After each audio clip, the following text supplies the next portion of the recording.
오늘 아버지 사도 바울 그리고 아들 디모데, 아버지 사도 바울이요, 밖에서 하는 말하고 속에서 하는 말이 다른 것 같아요. 에베소 교회에서 일을 하고 있는 아들 디모데에게 편지를 보내는 디모데 전서 후서라는 편지하고 에베소 교회에 따로 편지를 보낸 편지가 있습니다. 2년 전에 에베소서라는 편지가 있는데 이 공적인 편지하고 사적인 편지의 내용이 달라요. 부모님이 교회 가서 하는 말하고 집에서 하는 말하고 다르다는 거예요. 어떻게 다르냐? 에베소서 4장 29절에 이렇게 기록이 되어 있습니다. 무릇 더러운 말은 너희 입 밖에도 내지 말고 오직 덕을 세우는데 소용되는 대로 선한 말을 하여 듣는 자들에게 은혜를 끼치게 하라. 이렇게 좋은 말을 해라, 남을 욕하지 말고 비난하지 말라 딱 해놓고 아들에게 사적으로 보낸 디모데 전서와 후서에서는 욕을 엄청 많이, 특별히 두 사람에 대해서는 얼마나 욕을 하냐 그러면 악성 종양이라 그래요. 암덩어리다 그래요. 암덩어리. 그렇게 욕을 해. 그리고 심지어는 하나님께서 복수해 주셨으면 좋겠다, 복수해 주셨으면 좋겠다고 이야기를 합니다. 이래서 되겠습니까? 교회에 보낸 편지에는 거룩하게 보이고 아들에게 보낸 편지에는 막 사람 욕을 하고. 이 사람이 누구냐면 후메네오와 알렉산더라는 두 사람이에요. 왜 이렇게 이 사람을 사도 바울 아버지가 욕을 했을까? 디모데전서 1장 29절에 30절에 이렇게 기록이 되어 있어요. 믿음과 착한 양심을 가지라. 어떤 이들은 이 양심을 버렸고 그 믿음에 관하여는 파선하였느니라. 그 가운데 후메네오와 알렉산더가 있으니 내가 사탄에게 내준 것은 그들로 훈계를 받아 신성을 모독하지 못하게 하려 함이라. 이렇게 돼 있어요. 그러니까 후메네오와 알렉산더가 얼마나 나쁜 사람인가, 교회 밖으로 쫓아내버렸어요. 두 사람이 잘못한 것은 꾸중을 하고 매를 때리면 되는데 이 사람에게 영향을 받아서 교회 많은 사람들이 믿음에서 벗어났어요. 그래서 21절 오늘 본문 처음에 21절 초반절에도 뭐라 그러냐, 이것을 따르는 사람들이 있어 믿음에서 벗어났다. 도대체 후메네오와 알렉산더는 무슨 잘못을 했을까요? 후메네오와 알렉산더는 성향이 다른 사람이에요. 전혀 다른 반대의 성향이에요. 후메네오는 영적인 사람이에요. 그러니까 생각하기를 좋아하고 지식적인 것을, 공부도 좋아하고 지혜를 추구하는 사람이 후메네오. 알렉산더는 누구냐면 굉장히 육적인 사람이에요. 물론 두 사람 다 믿음의 사람이고 에베소 교회에 잘 다니고 있어요. 그리고 에베소 교회에서 큰 영향력을 행사하는 사람이에요. 굉장히 힘이 있고 지위가 높은 사람이었던 것 같아요. 그러니까 사람들이 영향을 받았죠. 그런데 이 영적인 사람 후메네오는 너무 지식적인 것에 관심을 갖다 보니까 이단, 영지주의의 사상을 받아서 부활은 없다, 부활이 아예 없다는 것이 아니라 예수님이 부활하신 것으로 부활은 끝나버렸고 우리 사람이 부활하는 것은 이제 없다라고 이야기를 해요. 기독교 교회가 뭐예요? 나도 죽어서 예수님처럼 다시 부활한다, 할렐루야. 이게 기독교의 진리고 믿는 것인데 그것이 없다. 얼마나 이게 잘못된 말, 다른 복음을 가지고 있다. 알렉산더는 누구냐? 구리 세공업자입니다. 구리를 가지고 그게 무늬를 새기고 가구를 만들고 작품을 만드는 거예요. 이 사람은요, 사도 바울이 얼마나 힘들었으면 사사건건 시비를 했대. 시비 막 대들고 시비하고 막 쫓아다니면서 괴롭혔대. 구체적인 이유가 뭔지는 성경에 잘 안 나와 있지만 그의 직업을 보면 알 수 있어요. 구리 세공은 어디냐? 두 가지를 씁니다. 하나는 우상을 만드는, 우상을 조각하는 데 써요. 또 하나는 사치품, 이게 굉장히 귀한 귀중한 물건에 구리 세공이 들어가요. 그런데 사도 바울이 싫어하는 게 두 가지가 뭐 있어요? 하나는 우상 섬기는 거, 또 하나는 돈 밝히는 거. 그러니 이 알렉산더가 밥줄이 끊어져 버린 거예요.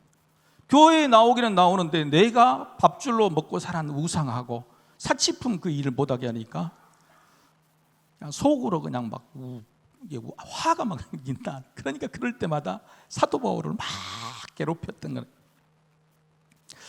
그런데 놀랍게도 사람들이 이 사람들의 말에 영향을 받았다. 한 사람은 지식을 말하고 한 사람은 돈을 말하기 때문에 사람들이 다 귀담아 들었어요. 그래서 교회에 많은 사람들이 이단으로 자꾸 빠져가는 거예요. 사도 바울은요, 이 사람들의 태도를 이렇게 표현하고 있어요. 여러분, 이거 한번 게임 요즘 좋아하시죠? 우리 어린이 여러분, 게임? 예. 오늘 지금 유치부부터 모든 교인이 다 듣고 있기 때문에 어른들 좀 이해를 해주시고 게임 한번 보시죠.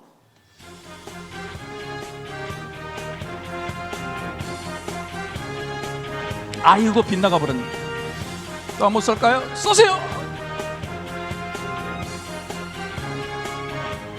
반영일까요? 아이고, 또 빗나갔습니다. 마지막 발입니다. 쏘세요. 예, 이럴 때 박수 한번 나와야 되겠죠.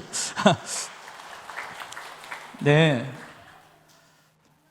이런 사람들의 태도를 뭐라고 그러냐면은 화살을 쏘았는데 관역에서 빗나갔다, 벗어났다는 겁니다. 벗어났다. 그래서 오늘 디모데전서에는 처음에도 1장 6절에 사람들이 이에서 벗어나 헛된 말에 빠졌다, 벗어났다 이렇게.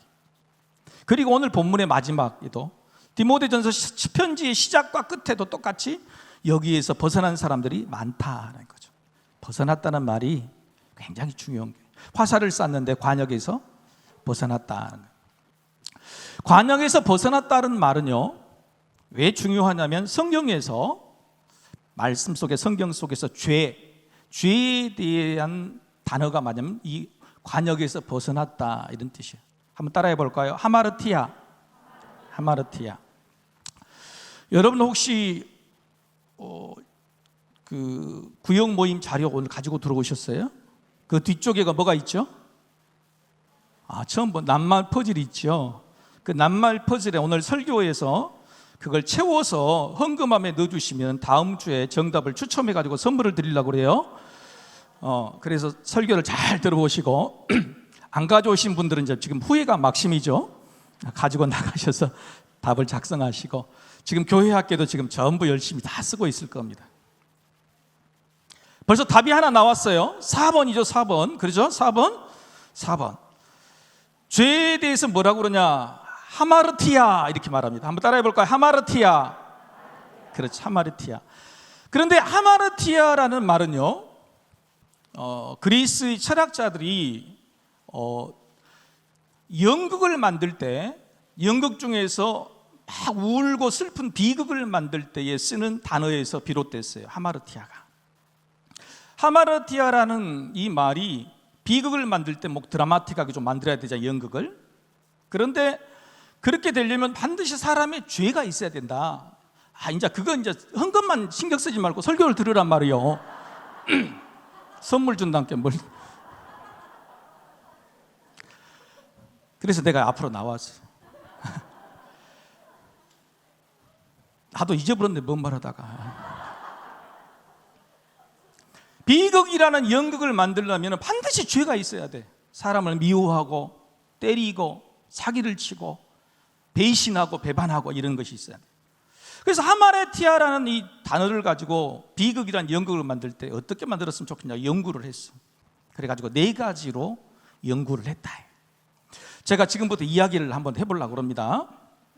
디모데라는 애기가 학교를 갔다 왔어요. 너무너무 배가 고파, 배가 고파 죽겠다. 집에 뭐 맛있는 거 있는 거 좀 찾아보자. 돌려 찾아봤어. 뭐가 있네?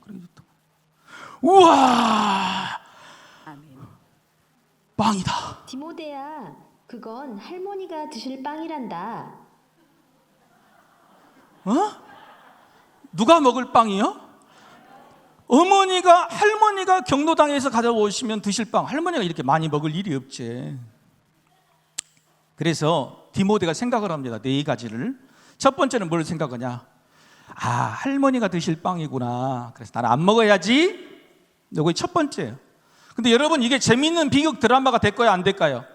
안 되지. 이것은 도덕 시간에 배운 도덕 수업이요. 그죠? 먹지 마라 그냥 안 먹음. 자, 두 번째 어떻게 하냐? 싫어 나 안 들었어 몰라. 그리고 하나를 다 해가지고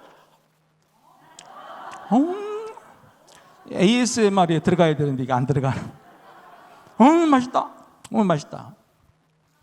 자, 두 번째는 분명히 알았어요. 할머니가 먹을 빵인데 먹었다 이거. 목마르네. 이따 줄게.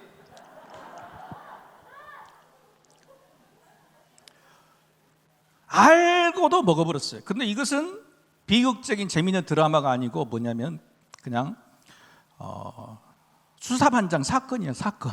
범인을 잡아야 되는 사건이에요. 재미가 없어. 세 번째는 뭐냐? 몰랐어. 소리가 안 들려서 아까 소리가 안 들려가지고 이게 할머니가 드실 할머니 빵이라는 걸 몰랐어요. 모르고 그냥 먹어버렸어. 그리고 그 뒤도 이게 몰라. 할머니가 먹은 빵인지 안 빵인지 몰라. 그래서 이 세 번째는 드라마를 만들면 재미있을까 안 재미있을까요? 재미가 없어. 이것은 일기야, 일기. 내가 하나님 오늘 맛있는 빵을 먹었다고 끝나버린 거예요. 자, 마지막 네 번째. 이게 할머니 빵이라는 것을 몰랐어요. 몰랐는데 먹었어. 그리고 나서 먹은 다음에 저녁에 엄마가 와서 누가 할머니 드실 빵을 먹었을까? 그럴 때 마음속에 쿵 하고 들어요. 자, 첫 번째, 두 번째, 세 번째, 네 번째 중에서 비극적인 드라마, 재미있는 드라마를 만들려면 뭐가 제일 재밌을까요? 그렇죠. 네 번째 드라마가 제일 재미있단 말이에요. 이것이 바로 하마르티아라고 하는 죄에 대한 사람들의 생각이에요. 이것을 영국으로 만들 때는 한번 따라해 보시죠. 운명의 장난. 나는 몰랐는데 죄를 지었다. 그래서 나는 책임이 없다. 이건 운명의 장난일 뿐이다. 그러면서 비극적인 드라마를 만들어 가는 거예요. 그런데 성경은 아까 디모데가 말하는 첫 번째, 두 번째, 세 번째, 네 번째 중에서 하마르티아 죄를 뭐라고 말할까요? 네 번째, 몰랐어요. 아담과 하와가 선악과를 따먹었을 때 나는 몰랐어요. 그리고 따먹었을까요? 아니면 알면서 따먹었을까요? 알면서. 그래서 성경에서 말하는 하마르티아 죄는 뭐냐면 두 번째, 알면서도 안 돼, 나 몰라. 그리고 먹어버린 거죠. 오늘 성경책에 나오는 말씀, 사도 바울이 막 요구를 하는 후메네오와 알렉산더는 알고 죄를 지었을까요? 모르고 죄를 지었을까요? 알고 죄를 지었다. 그래서 하마르티아. 그런데 여기서 문제가 있어요. 무슨 소리냐? 디모데가 빵을 딱 먹고 나서 알게 됐어. 맞아. 아침에 엄마가 빵을 할머니 드시라고 분명히 준비했다고. 그렇죠? 이 준비했어요. 이거 어떻게 내가 먹어버렸어? 큰일 났네. 큰일 났어. 이거 어떻게 할까? 그렇죠? 이거 어떻게 할까? 그런데 그때 마침 디모데 동생이 유치원에 갔다 왔어. 유치원에 갔다 온 동생에게 야, 이 맛있는 빵이 있으니까 아까 네가 달라고 그랬지? 응. 자, 니는 이제 공범이야, 공범. 나하고 공범이. 무슨 말이에요? 디모데가 자기가 죄를 지은 것을 알았어요. 깨달았어요. 그리고 뉘우치고 잘못했다고 그랬는데 그걸 덮어버리려고 하와가 누구에게 먹으라 그랬어요? 남편 아담에게 먹으라 그랬다. 그래서 너는 공범이야 라고. 공범. 요것을 성경은 구분을 합니다. 죄를 하마르티아라고 하는 것이 아니라, 자, 오늘 퍼즐에 2번과 3번 답이 나오기 시작해요. 2번과 3번 답이. 이 죄를 오늘 디모데서는 어떻게 푸냐면 알고도 먹은 죄는 무슨 소리냐? 아포데오예요. 따라해 보시죠. 아포데오. 포기하자. 뭐예요? 포기하자. 데오가 뭐냐면 하나님이에요. 하나님이 분명히 하나님 앞에 서 있으면서도 내가 죄를 지으면 깨달았으면서도 불구하고 포기하자. 아포데오. 그런 뜻이 아니고 내가 만든 말이에요. 헬라어로 한번 따라해 봅시다. 아포데오. 이것은 알고 지은 죄예요. 이것은 바로 알렉산더와 후메네오가 지은 죄예요. 그런데 알렉산더와 후메네오가 다른 복음을 전할 때에 거기서 꽃이었어요. 공범이 된 사람, 에베소께 다른 사람들은 한번 따라해 봅시다. 어떤 죄를냐? 아스토케오 그래. 깨달은 거예요. 아까 사람은 하고 포기하자. 대어 하나님 앞에서 그랬는데 스톱. 깨달았으면 뭐예요? 스톱. 스톱. 케어가 뭐냐? 거기서 딱 스톱을 해야 케어, 치료가 된다. 치유가 된다 그래. 한번 따라해 봅시다. 스톱 케어. 스톱 케어. 여러분, 이 두 개는요 구분이 달라요. 하고 깨달았는데 포기해버려요. 그리고 대화 하나님 앞에서 죄를 계속 지은 사람하고 깨달았어요. 그런데 스톱. 그 다음에 치료받는 사람 스톱 케어는 완전히 다르다. 완전히 다르다.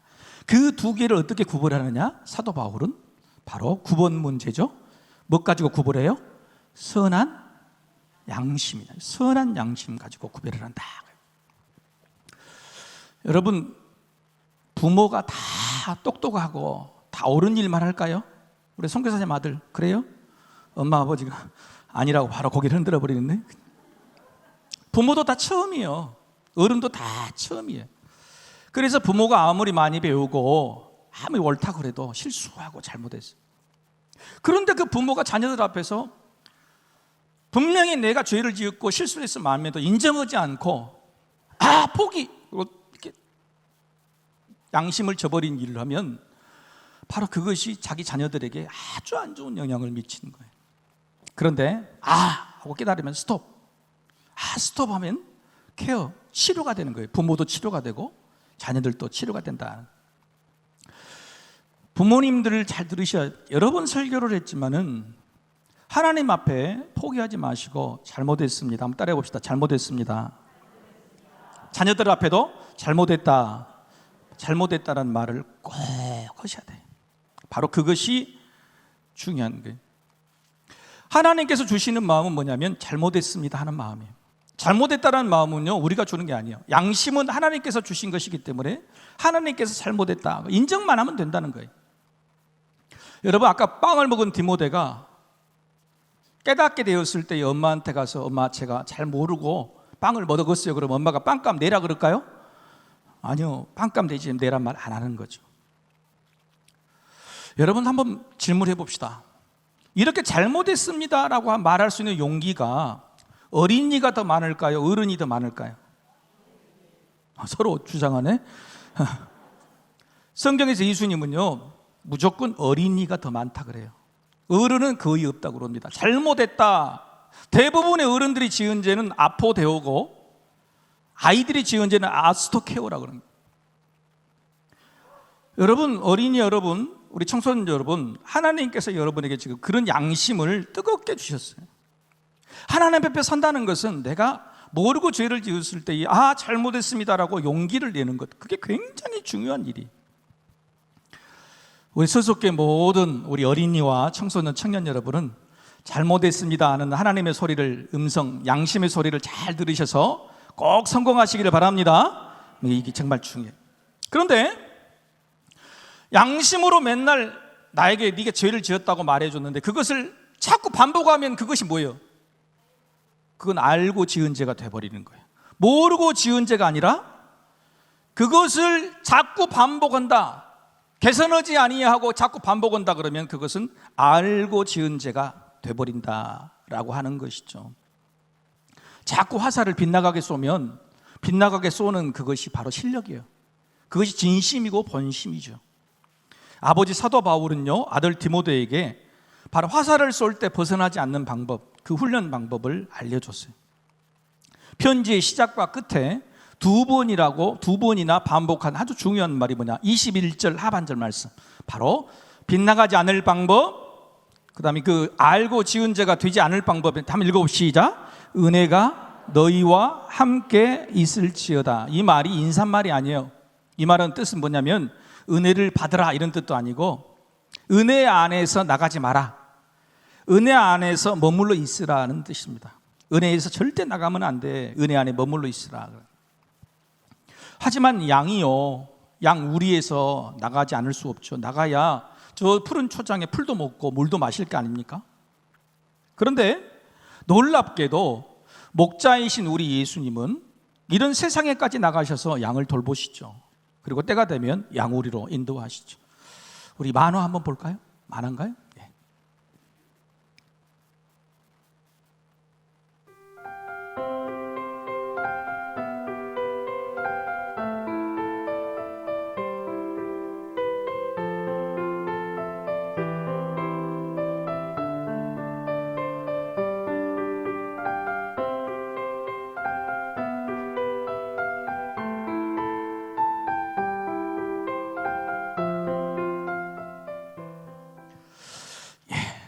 그냥 간단한 만화지만 예수님은요 잃어버린 양까지 찾으러 가요. 근데 여러분이 그 잃어버린 양이 아니면 지가 나가버린 양이, 목자이신 예수님이 이끌고 오는데 혼자 도망친 양이.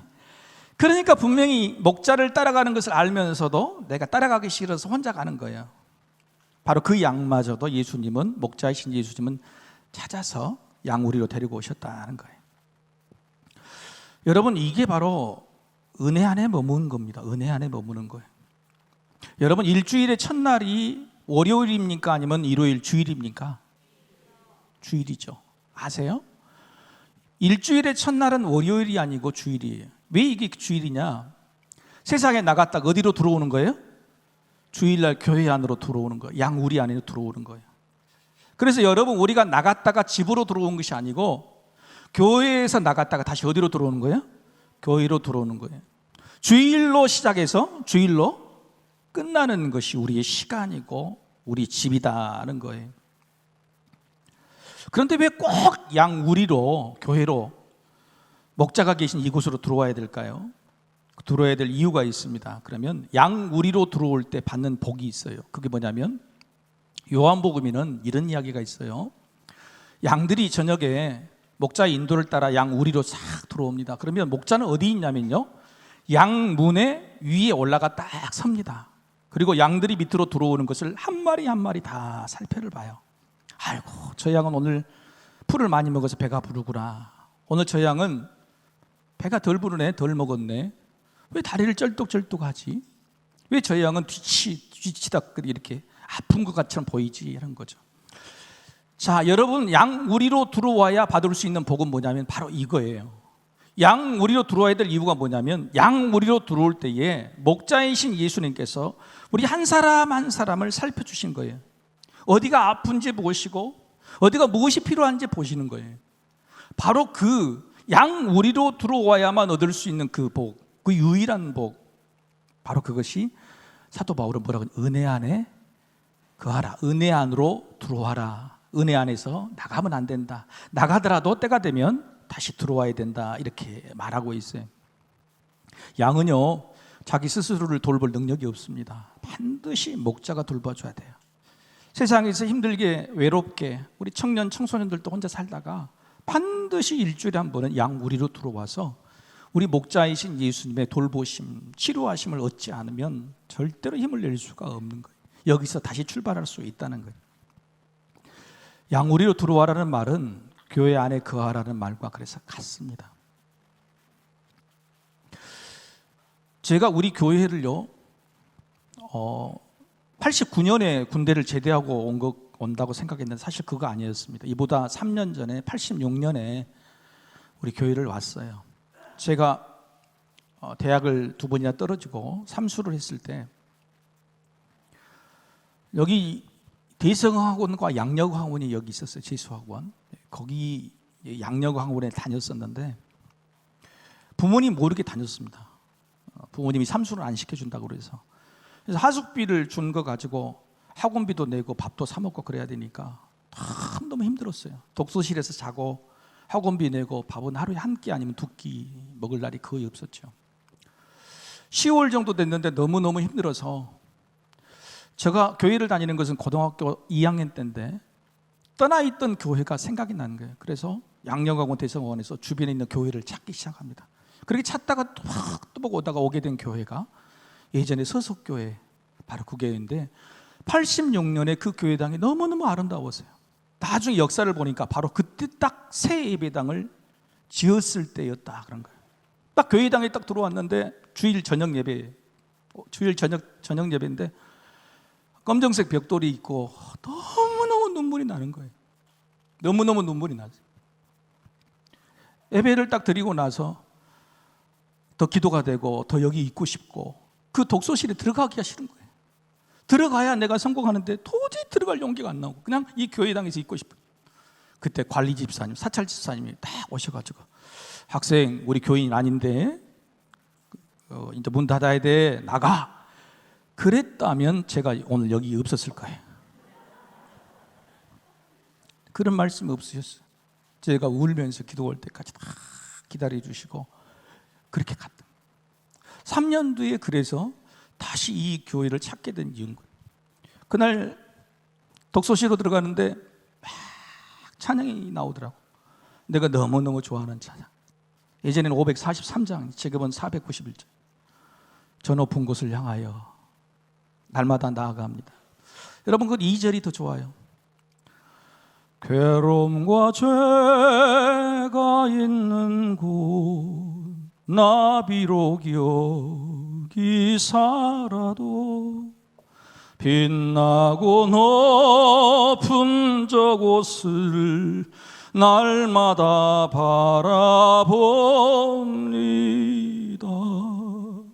내 주여 내 맘 붙드사 그곳에 서게 하소서. 그곳은 빛과 사랑이 언제나 넘치옵니다. 내 마음을 붙잡을 데가 없었어요. 다 너무 힘들었어요. 부모님도 모르게 하루에 한 끼 아니면 두 끼도 제대로 못 먹고 매일 성적이 안 나오면 안 되는데 그 독서실에 가서 한 병도 안 되는 독서실에 가서 잠자기 너무 힘들어요. 가기가 싫어요. 그런데 이 예배를 드리고 이 찬양을 부를 때 내 마음을 붙들 수 있었어요. 내 마음을 붙들어 주십시오. 내 마음을 붙들어 찬양이 나오더라고요. 사랑하는 성도 여러분, 하나님은 어디나 다 계시죠. 근데 왜 교회를 와야 될까요? 저는 잘 모릅니다. 그런데 저는 교회로 와야 될 이유를 그때 너무너무 잘 알았어요. 교회로 오니까 내 마음이 붙들어지더라고요.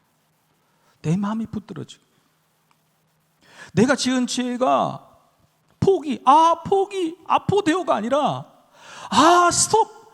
스토케오가 될 수 있는 방법은 일주일에 한 번이라도 교회당으로 오셔서 우리의 마음을 붙들지 않으면 안 된다는 거예요. 여러분, 사도 바울도요, 여러분 그런 사람이었어요. 교회를 박해하고 핍박했던 사람. 그런데 예수님을 만나게 된 다음에 스톱했어요. 스톱.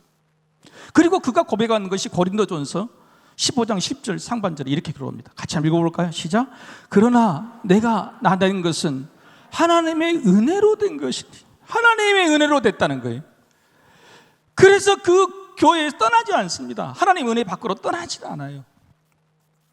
그리고 아들 디모데에게도 하나님의 은혜 안에 있어야 돼. 은혜 밖으로 나가더라도 절대 돌아와야 돼. 그리고 네가 사역하는 그 목회 에베소 교회 사람 어떻게든 하나님의 은혜 안에 머물게 해야 된다.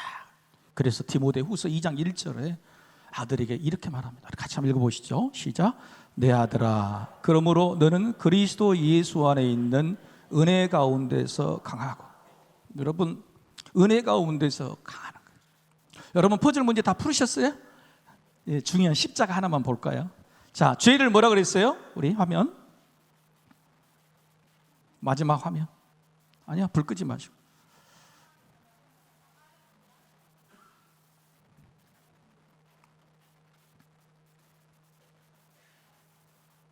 예, 예수님 십자가 보이시죠? 여러분, 죄 원죄 비극이라고 말하는 그 죄가 뭐죠?